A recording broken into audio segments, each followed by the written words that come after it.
trying to hang on to its past.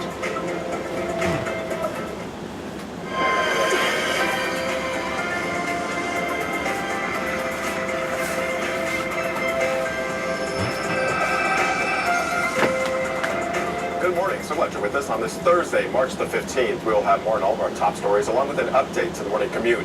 First, let's check out our weather on the ones forecast. We have another cold and blustery day today. Even though highs expected to reach 46 degrees, it will feel more like the 30s with that wind across the boroughs. There's also a chance for more rain and snow showers later in the day. Winds will continue to pick up tonight under mostly cloudy skies. Lows expected to drop to about 31 degrees.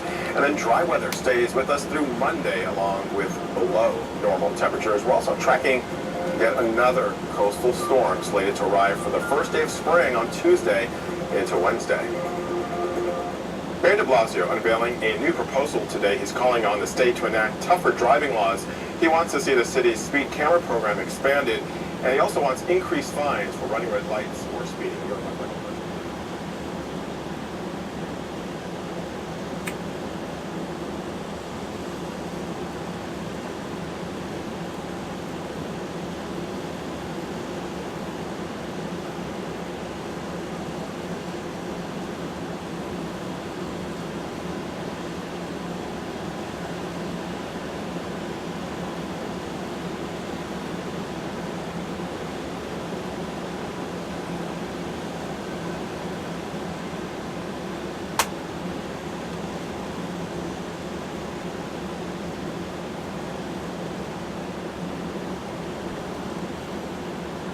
Okay, it's March 15th, 2018.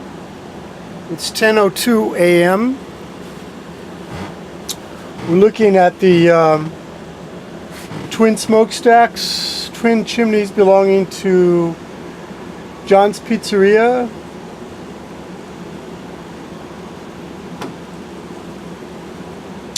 Located at 260 West 44th Street. We're looking out of the window direction north, and direction also west about 20-30 degrees. This is 255 West 43rd Street, looking direction north, west, slightly west. So we're going to look at, I don't want to keep this open too long.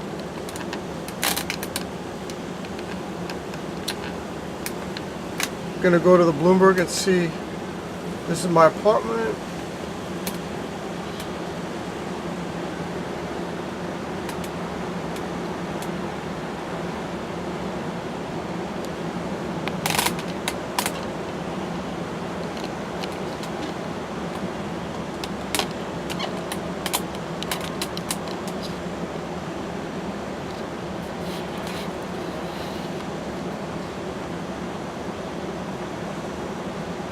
Okay, it tells you right here, March 15th, 10:03 a.m.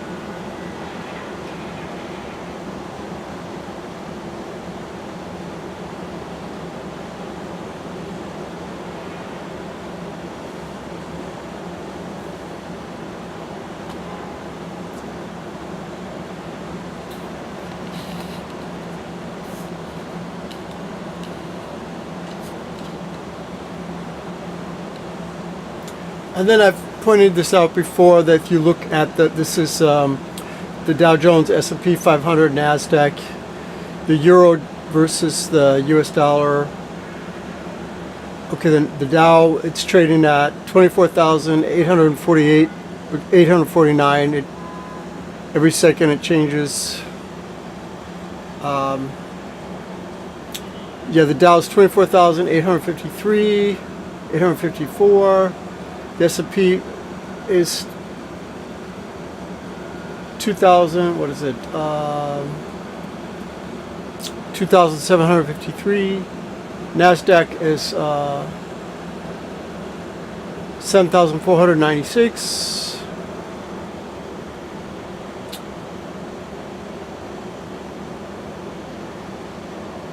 And here, Kudlow is going to be a financial advisor to President Trump. I'm disappointed to say that the DEP inspector was here. He told me that he did, he took a video and he said there was some smoke. So I don't know why they didn't get a violation, because the inspectors told me I think they said it only needs to be 20%.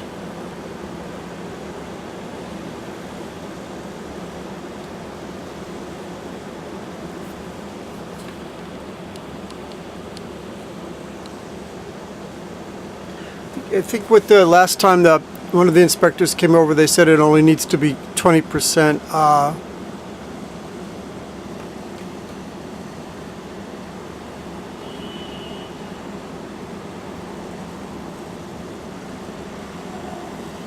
%20 cover, 20% smoke cover for it to get a violation.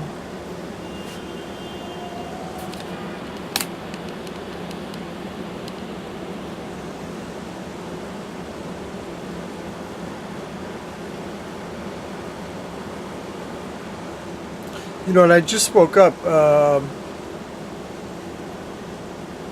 about 10 minutes ago, about 10 minutes ago. This goes on all, this happens, it smokes earlier when I'm sleeping, and it goes on all day.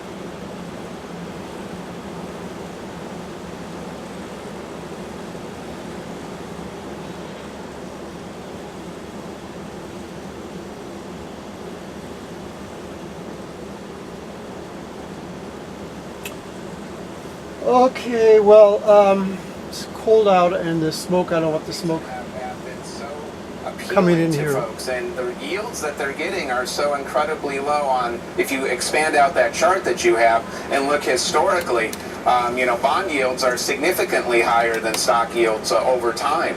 And so one of the reasons I like stocks is the attractiveness of dividend yields relative to bond yields. And of course, as bond yields go up, what does that mean? It means the prices go down. So about the only thing we know for certain is that rising bond yields are bad for bonds, not bad for stocks. And if you look at data, and we crunch a lot of numbers here at the Prudent Speculator newsletter, you look at data, you'll see that stocks actually appreciate over time as bond yields rise. So we don't lose any sleep, as I keep saying, over the interest rate environment. I still think it's highly supportive. And keep in mind also that we're value investors, so our portfolios are actually yielding something in line with what the 10-year Treasury is, or slightly lower. So if you're a stock picker, you can create a portfolio of stocks designed to appreciate significantly over the next 10 years versus buying a 10-year Treasury today. To me, it's no contest, as we've heard things like the same kind of thing from Warren Buffett over the last couple of weeks. Do you have themes to which you adhere with your value investing, John, or do you just look specifically for individual stocks that you think are undervalued? Well, we focus on individual stocks. It's a market of stocks and not a stock market. And there are plenty of stocks this year that have been hit and that have very inexpensive valuations and generous dividend yields. So things like General Motors, Alaska Airlines, Kroger, some of the REITs like a Kimco Realty. So there are certainly opportunities for investors, and there are a lot of stocks that are expensive, especially when you think about the divergence between growth and value. Growth has outperformed significantly last year and so far this year. So the Netflixes and Amazons of the world are extraordinarily expensive in our view. We would be avoiding those, and we would be buying the cheap things. And I mentioned General Motors. Compare that to Tesla in terms of valuation, and they both make electric cars. And one of them can actually produce their electric cars in volume. The other one, we're still questioning whether they can do it. But yet the market caps are not that dissimilar for the two companies, and one makes a ton of money and gives me a 4% dividend yield. Very interesting picks. John, thank you so much for your time. John Buckingham, CIO of Alpha. Okay, we've done this 10 minutes. That's enough time. I've got to, it's too cold. With Canadian Prime Minister Justin Trudeau, we'll get his thoughts on President Trump's trade tariffs and the latest with NAFTA. This is Bloomberg.